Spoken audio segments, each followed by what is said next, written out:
Maurizio, dove stiamo andando adesso?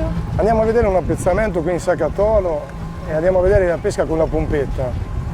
Che sarebbe?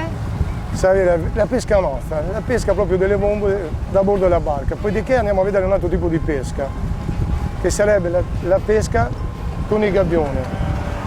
Ci sono 2 o 3 tipi di pesca.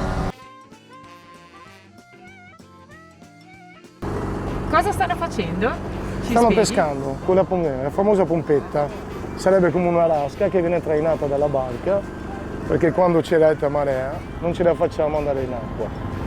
Automaticamente viene calata dal braccio che vediamo e viene trainata dalla barca. C'è un po' d'acqua che va a ossigenare il terreno, che lo rende buono. Dopodiché, finito la tirata, si chiama così la tirata, viene levata, viene pulita, girata 2 secondi, viene levata e viene insaccata a bordo della barca. Dopodiché viene portata sui pontoni a vagliare con le dovute maniere, tutto veterinario che viene fatto. Che cosa stanno facendo? Hanno tirato su le vongole, adesso le stanno svuotando sulle ceste. Queste per pulirle? O Sì, per dopodiché raccoglierle questa proprio? è per la raccolta. Allo stesso tempo, man mano che si pesca si pulisce l'appezzamento, vede che c'è qualche alga, abbiamo dei problemi come delle alghe qui. Ecco, quelle nelle ceste sono quelle raccolte, Sì. pronte per essere pulite però. Per essere pulite. Quella è la famosa pompetta, ok.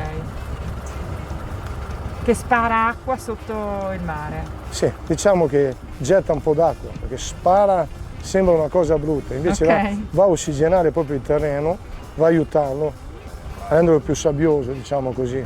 Toglie il limo che si forma sopra e lo rende più sabbioso. Perché il problema sono sempre le alghe. Le alghe, tanto, secondo le appezzature delle vongole. C'è anche il pesce che mangia i novellami. I famosi predatori. Predatori, granchi, tutto.